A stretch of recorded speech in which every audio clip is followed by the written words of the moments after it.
कथा सुनाने से पहले आप सभी माताएं बहनों को मेरा प्रणाम। चलिए सुनते हैं करवा चौथ की कहानी। देवी करवा अपने पति के साथ तुंगभद्रा नदी के पास रहती थी। एक दिन करवा के पति नदी में स्नान करने गए तो एक मगरमच्छ ने उनका पैर पकड़ लिया और नदी में खींचने लगा। मृत्यु को करीब देखकर करवा के पति करवा को पुकारने लगे। करवा दौड़कर नदी के पास पहुंची और पति को मृत्यु के मुंह में ले जाते मगरमच्छ को देखा। करवा ने तुरंत एक कच्चा धागा लेकर मगरमच्छ को एक पेड़ से बांध दिया। करवा के सात्वित्व के कारण मगरमच्छ कच्चे धागे में ऐसा बंधा कि टस से मस नहीं हो पा रहा था। करवा के पति और मगरमच्छ दोनों के प्राण ही संकट में फंसे हुए थे।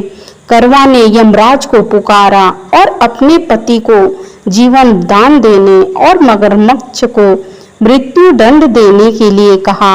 यमराज ने कहा, मैं ऐसा नहीं कर सकता क्योंकि अभी मगरमच्छ की आयु शेष है और तुम्हारे पति की आयु पूरी हो चुकी है।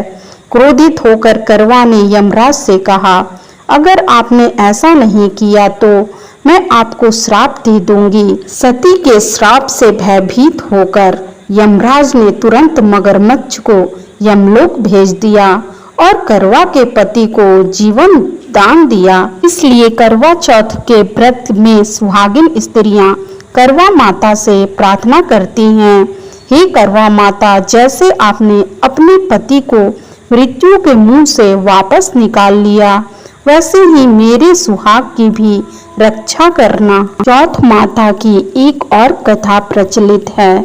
बहुत समय पहले की बात है।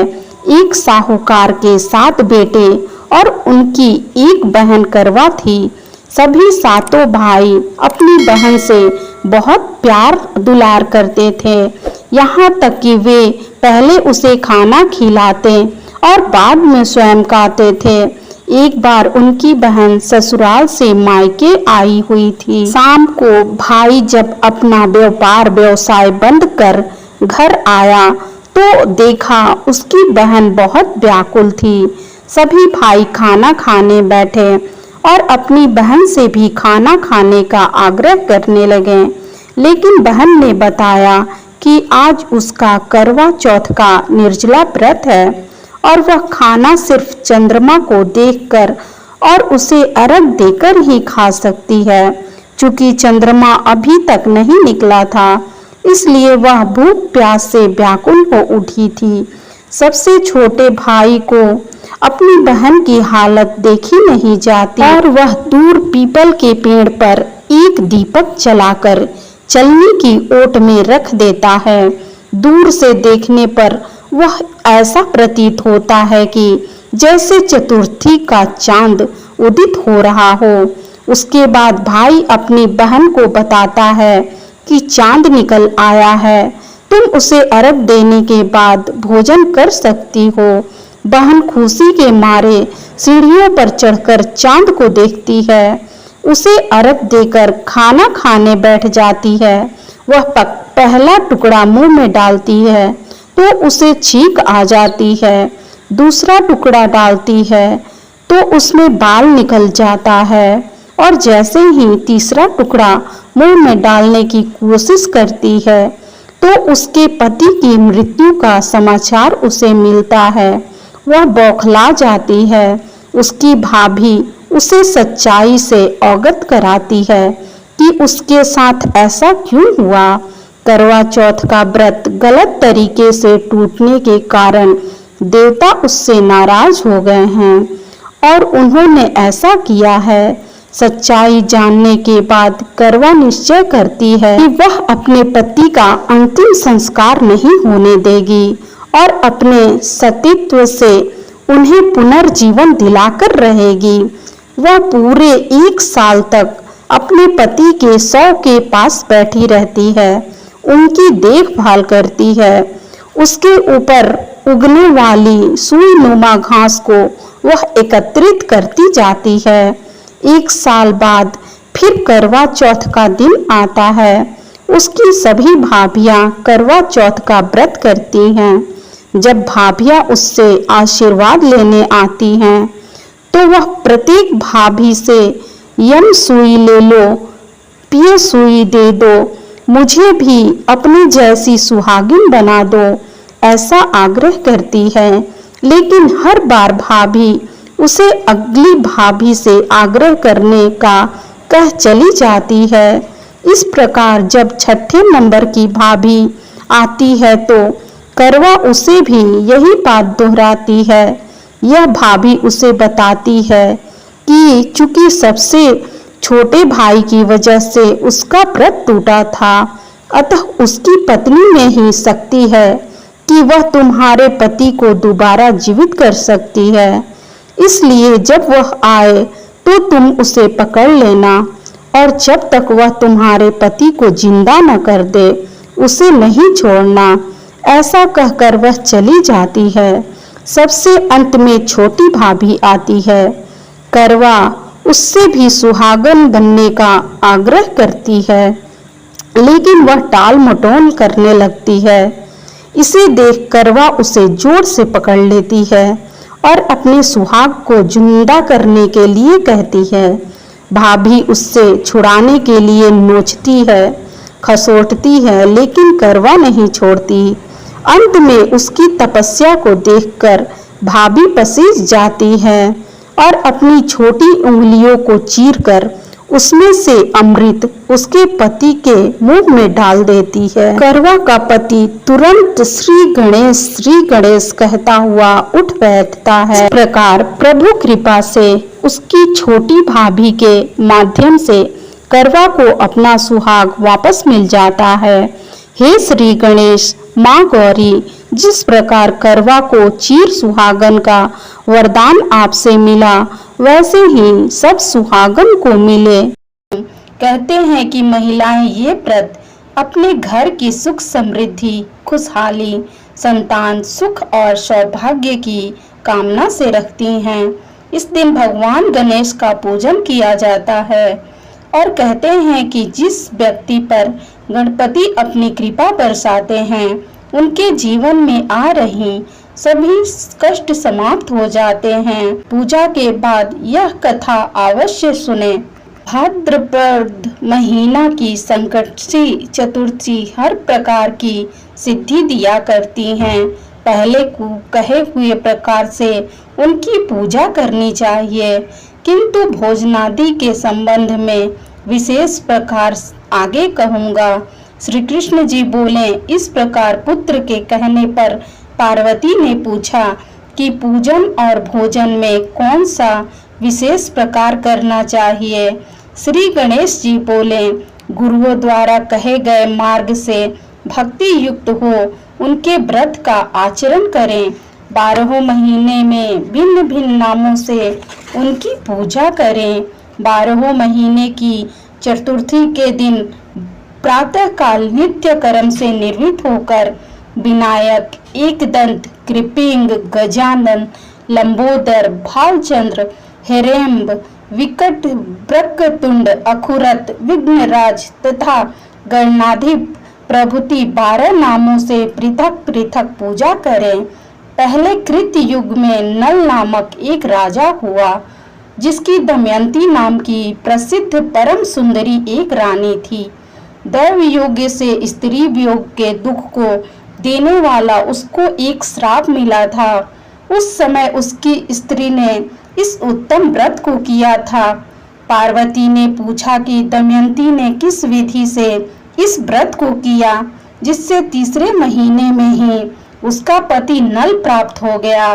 श्री कृष्ण जी बोले, हे युधिष्ठिर, इस प्रकार पार्वती द्वारा पूछने पर गणनायक ने जो कहा उसे सुनो। श्री गणेश जी बोले, हे माता, नल राजा की विपत्ति क्रम से बढ़ने लगी।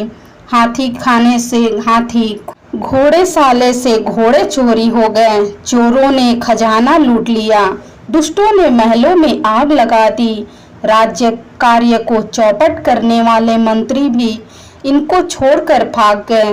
राजा भी जुए में अपना सब राजपाट गंवाकर अंत में दमयंती के साथ जंगल चला गया।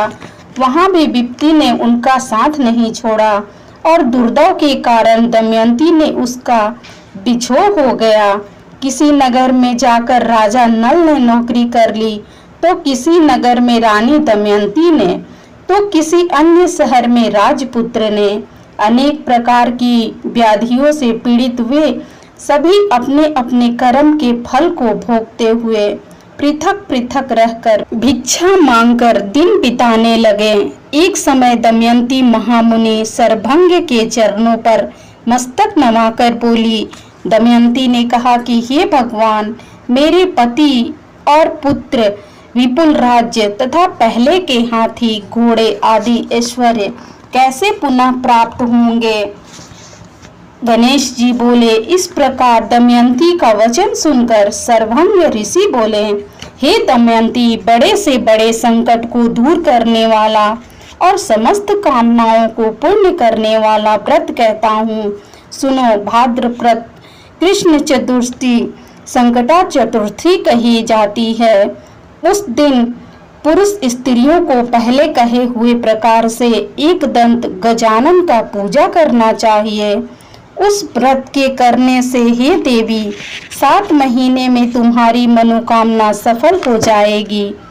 गणेश जी बोले। तब दमयंती भाद्रपद की संकटा चतुर्थी से इस व्रत को आरंभ कर लगातार 7 महीने तक गणनाथ के पूजन में तत्पर रही और 7 महीने के बाद ही उसके पति, राज्य, पुत्र और पहले की तरह समस्त ऐश्वर्य प्राप्त हुआ। श्री कृष्ण जी बोले, हे युधिष्ठिर, आप भी इस व्रत को करो, इससे आपका भी नष्ट राज्य पुनः आपको प्राप्त होगा और समस्त शत्रुओं का नाश होगा। हे राजन, इस प्रकार समस्त दुखों को नाश करने वाला, अभ्युदय को देने वाला व्रतों में उत्तम यह व्रत मैंने आपसे कहा। कट गणेश चतुर्थी व्रत की दूसरी कथा सुनते हैं। गणेश कथा के अनुसार एक बार देवता कई विपदाओं में घिरे थे। तब वह मदद मांगने भगवान शिव के पास आए। उस समय शिव के साथ कार्तिकेय तथा गणेश जी भी बैठे थे। देवताओं की बातें सुनकर शिव जी ने कार्तिकेय व गणेश जी से पूछा कि तुम में से कौन देवताओं के कष्टों का निवारण कर सकता है। तब कार्तिकेय व गणेश जी दोनों ने ही स्वयं को इस कार्य के लिए सक्षम बताया। इस पर भगवान शिव ने दोनों की परीक्षा लेते हुए कहा कि तुम दोनों में से जो सबसे पहले पृथ्वी की परिक्रमा कर आएगा वही देवताओं की मदद करने जाएगा। भगवान शिव के मुख से यह वचन सुनते ही कार्तिकेय अपने वाहन मोर पर बैठकर पृथ्वी की परिक्रमा के लिए निकल गए, परंतु गणेश जी सोच में पड़ गए कि वह चूहे के ऊपर चढ़कर सारी पृथ्वी की परिक्रमा कैसे करेंगे। इस कार्य में उन्हें बहुत समय लग जाएगा। तभी उन्हें एक उपाय सूझा। गणेश अपने स्थान से उठे और अपने माता पिता की 7 बार परिक्रमा करके वापस बैठ गए। परिक्रमा करके लौटने पर कार्तिकेय स्वयं को विजेता बताने लगा। तब शिव जी ने श्री गणेश से पृथ्वी की परिक्रमा न करने का कारण पूछा। तब गणेश ने कहा, माता पिता के चरणों में ही समस्त लोक है। यह सुनकर भगवान शिव ने गणेश जी को देवताओं के संकट दूर करने की आज्ञा दी। इस प्रकार भगवान शिव ने गणेश जी को आशीर्वाद दिया कि चतुर्थी के दिन जो तुम्हारा पूजन करेगा और रात्रि में चंद्रमा को अर्घ देखा, उसके तीनों ताप यानी दैहिक ताप, दैविक ताप और भौतिक ताप दूर होंगे। इस व्रत को करने से व्रतधारी के सभी तरह के दुख दूर होंगे और उसे जीवन के भौतिक सुखों की प्राप्ति होगी। चारों तरफ से मनुष्य की सुख समृद्धि बढ़ेगी। पुत्र पौत्रादि धन ऐश्वर्य की कमी कभी नहीं रहेगी। तीसरी कथा। एक समय की बात है कि विष्णु भगवान का विवाह लक्ष्मी जी के साथ निश्चित हो गया। विवाह की तैयारी होने लगी। सभी देवताओं को निमंत्रण भेजे गए, परंतु गणेश जी को निमंत्रण नहीं दिया गया। कारण जो भी रहा हो, अब भगवान विष्णु की बारात जाने का समय आ गया। सभी देवता अपनी पत्नियों के साथ विवाह समारोह में आए। उन सब ने देखा कि गणेश जी कहीं दिखाई नहीं दे रहे। तब वे आपस में चर्चा करने लगे कि गणेश जी क्यों नहीं न्योता है, या स्वयं गणेश जी ही नहीं आए हैं। सभी को इस बात पर आश्चर्य होने लगा। तभी सबने विचार किया कि विष्णु भगवान से ही इसका कारण पूछा जाए।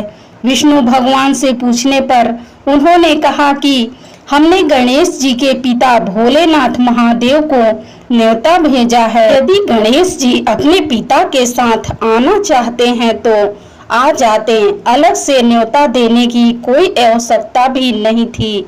दूसरी बात यह है कि उनको 1.25 मन मूंग, 1.25 मन चावल, 1.25 मन घी और 1.25 मन लड्डू का भोजन दिन भर में चाहिए। यदि गणेश जी नहीं आएंगे तो कोई बात नहीं, दूसरे के घर जाकर इतना सारा खाना पीना भी अच्छा नहीं लगता। इतनी वार्ता कर ही रहे थे कि किसी एक ने सुझाव दिया, यदि गणेश जी आ भी जाएं तो उनको द्वारपाल बनाकर बैठा देंगे कि आप घर की याद रखना। आप तो चूहे पर बैठकर धीरे धीरे चलोगे तो बारात से बहुत पीछे रह जाओगे।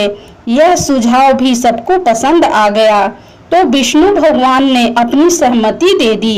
होना क्या था कि इतने में गणेश जी वहां आ पहुंचे और उन्हें समझा बुझाकर घर की रखवाली करने बैठा दिया गया। बारात चल दी। तब नारद जी ने देखा कि गणेश जी तो दरवाजे पर भी बैठे हुए हैं, तो वे गणेश जी के पास गए और रुकने का कारण पूछा। गणेश जी कहने लगे, विष्णु भगवान ने मेरा बहुत अपमान किया है। नारद जी ने कहा कि आप अपनी मूषक सेना को आगे भेज दे तो वह रास्ता खोद देगी, जिससे उनके वाहन धरती में धंस जाएंगे। तब आपको सम्मान पूर्वक बुलाना पड़ेगा। अब तो गणेश जी ने अपनी मूषक सेना जल्दी से आगे भेज दी और सेना ने जमीन पोली कर दी। जब बारात वहां से निकली तो रथों के पहिए धरती में धंस गए। लाख कोशिश करने पर परंतु पहिए नहीं निकले। सभी ने अपने अपने उपाय किए, परंतु पहिए तो नहीं निकले, बल्कि जगह जगह से टूट गए। किसी की समझ में नहीं आ रहा था कि अब आगे क्या किया जाए। तब तो नारद जी ने कहा, आप लोगों ने गणेश जी का अपमान करके अच्छा नहीं किया। यदि उन्हें मना कर लाया जाए तो आपका कार्य सिद्ध हो सकता है और यह संकट टल जाएगा। भगवान शंकर ने अपनी दूत नंदी को भेजा और वे गणेश जी को लेकर आए। गणेश जी का आदर सम्मान के साथ पूजन किया। तब कहीं रथ के पहिए निकले। अब रथ के पहिए निकल को गए, परंतु वो टूट फूट गए, तो उन्हें सुधारे कौन। पास के खेत में खाती काम कर रहा था, उसे बुलाया गया। खाती अपना कार्य करने के पहले श्री गणेशाय नमः कहकर गणेश जी की वंदना मन ही मन करने लगा। देखते हैं देखते खाती ने सभी पहिए को ठीक कर दिया। तब खाती कहने लगा कि हे देवताओं, आपने सर्वप्रथम गणेश जी को नहीं मनाया होगा और न ही उसकी पूजन की होगी, इसलिए तो आपके साथ यह संकट आया है। हम तो मूर्ख अज्ञानी हैं, फिर भी पहले गणेश जी को पूजते हैं, उनका ध्यान करते हैं। आप लोग तो देवता गण हैं, फिर भी आप गणेश जी को कैसे भूल गए। अब आप लोग भगवान श्री गणेश जी की जय बोलकर जाएं तो आपके सब काम बन जाएंगे और कोई भी संकट नहीं आएगा। ऐसा कहते हुए बारात वहां से चल दी और विष्णु भगवान का लक्ष्मी जी के साथ विवाह संपन्न करा के सभी सकुशल घर लौट आए। गणेश चतुर्थी व्रत की पौराणिक कथा एक एक और प्रचलित है। कथा के अनुसार एक बार भगवान शिव तथा माता पार्वती नर्मदा नदी के किनारे बैठे थे। वहां माता पार्वती ने भगवान शिव से समय व्यतीत करने के लिए चौपाड़ खेलने को कहा। शिव चौपाड़ खेलने के लिए तैयार हो गए, परंतु इस खेल में हार जीत का फैसला कौन करेगा, यह प्रश्न उनके समक्ष उठा। तो भगवान शिव ने कुछ तिनके एकत्रित कर उसका एक पुतला बनाकर उसकी प्राण प्रतिष्ठा करा दी और पुतले से कहा, बेटा हम चौपाड़ खेलना चाहते हैं, परंतु हमारी हार जीत का फैसला करने वाला कोई नहीं है, इसलिए तुम बताना कि हम दोनों में से कौन हारा और कौन जीता। उसके बाद भगवान शिव और माता पार्वती चौपाड़ खेल शुरू हो गया। यह खेल 3 बार खेला गया और संयोग से तीनों बार माता पार्वती ही जीत गई। खेल समाप्त होने के बाद बालक से हार जीत का फैसला करने के लिए कहा गया, तो उस बालक ने महादेव को विजयी बताया। यह सुनकर माता पार्वती क्रोधित हो गईं और क्रोध में उन्होंने बालक को लंगड़ा होने, कीचड़ में पड़े रहने का श्राप दे दिया। बालक ने माता पार्वती से माफी मांगी और कहा कि यह मुझसे अज्ञानतावश ऐसा हुआ है, मैंने किसी द्वेष भाव में ऐसा नहीं किया। बालक द्वारा क्षमा मांगने पर माता ने कहा, यहाँ गणेश पूजन के लिए नाग कन्याएं आएंगी, उसके कहे अनुसार तुम गणेश व्रत करो, ऐसा करने से तुम मुझे प्राप्त करोगे। यह कहकर माता पार्वती शिव के साथ कैलाश पर्वत चली गईं। 1 वर्ष के बाद उस स्थान पर नाग कन्याएं आईं। तब नाग कन्याओं से श्री गणेश के व्रत की विधि मालूम करने पर उस बालक ने 21 दिन लगातार गणेश जी का व्रत किया।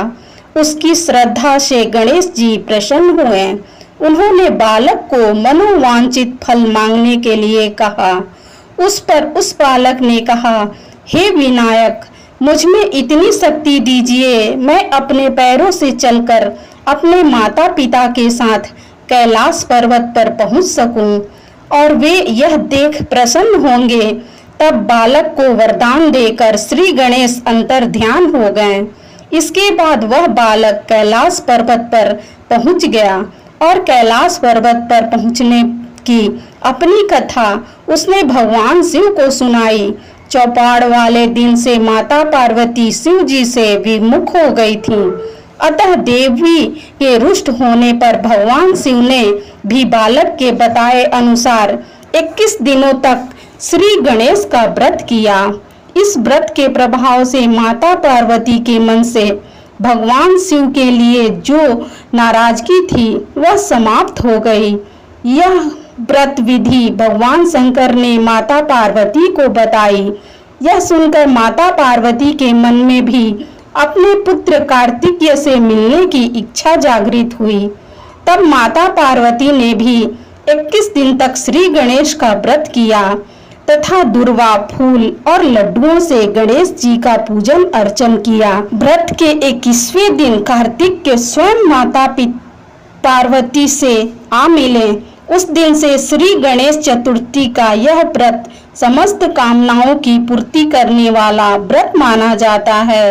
इस व्रत को करने से मनुष्य के सारे कष्ट दूर होकर मनुष्य को समस्त सुख सुविधाओं की प्राप्ति होती है। व्रत की एक और कथा प्रचलित है कि मां पार्वती एक बार स्नान करने गई। स्नान घर के बाहर उन्होंने अपने पुत्र गणेश जी को खड़ा कर दिया और उन्हें रखवाली का आदेश देते हुए कहा कि जब तक मैं स्नान कर खुद बाहर न आऊं, किसी को भीतर आने की इजाजत मत देना। गणेश जी अपनी मां की बात मानते हुए बाहर पहरा देने लगे। उसी समय भगवान शिव माता पार्वती से मिलने आए, लेकिन गणेश भगवान ने उन्हें दरवाजे पर ही कुछ देर रुकने के लिए कहा। भगवान शिव ने इस बात से बेहद आहत और अपमानित महसूस किया। गुस्से में उन्होंने गणेश भगवान पर त्रिशूल का वार किया। जिससे उनकी गर्दन दूर जा गिरी। स्नान घर के बाहर शोरगुल सुनकर जब माता पार्वती बाहर आईं तो देखा कि गणेश जी की गर्दन कटी हुई है। ये देखकर वे रोने लगी और उन्होंने शिव जी से कहा कि गणेश जी के प्राण फिर से वापस कर दे। इस पर शिव जी ने कहा, एक हाथी का सिर लेकर गणेश जी को लगा दिया। इस तरह से गणेश भगवान को दूसरा जीवन मिला। तभी से गणेश की हाथी की तरह सूंड होने लगी। तभी से महिलाएं बच्चों की सलामती के लिए गणेश चतुर्थी का व्रत करने लगी। एक बुढ़िया थी, वह बहुत ही गरीब और दृष्टिहीन थी। उसके एक बेटे और बहू थे। वह बुढ़िया सदैव गणेश जी की पूजा किया करती थी। एक दिन गणेश जी प्रकट होकर उस बुढ़िया से बोले, बुढ़िया माँ, तू जो चाहे सो मांग ले। बुढ़िया बोली, मुझसे तो मांगना ही नहीं आता, कैसे और क्या मांगूं? तब गणेश जी बोले, अपने बेटे बहू से पूछकर मांग ले। तब बुढ़िया ने अपने बेटे से कहा, गणेश जी कहते हैं कि तू कुछ मांग ले, बता मैं क्या मांगूं? पुत्र ने कहा, माँ तू धन मांग ले। बहू ने पूछा तो बहू ने कहा, नाती मांग ले। तब बुढ़िया ने सोचा कि ये तो अपने अपने मतलब की बात कह रहे हैं।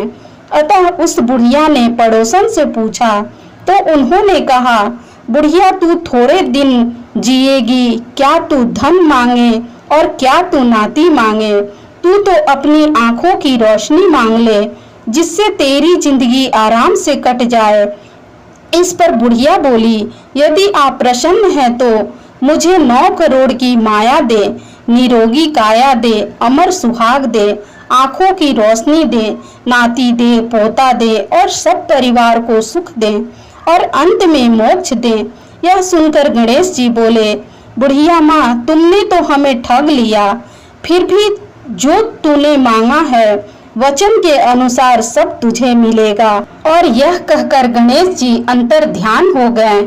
उधर बुढ़िया माँ ने जो कुछ भी मांगा था वह सब मिल गया। हे गणेश महाराज, जैसे तुमने उस बुढ़िया माँ को सब कुछ दिया वैसे ही सबको देना। प्रेम से बोलिए गजानन भगवान की जय।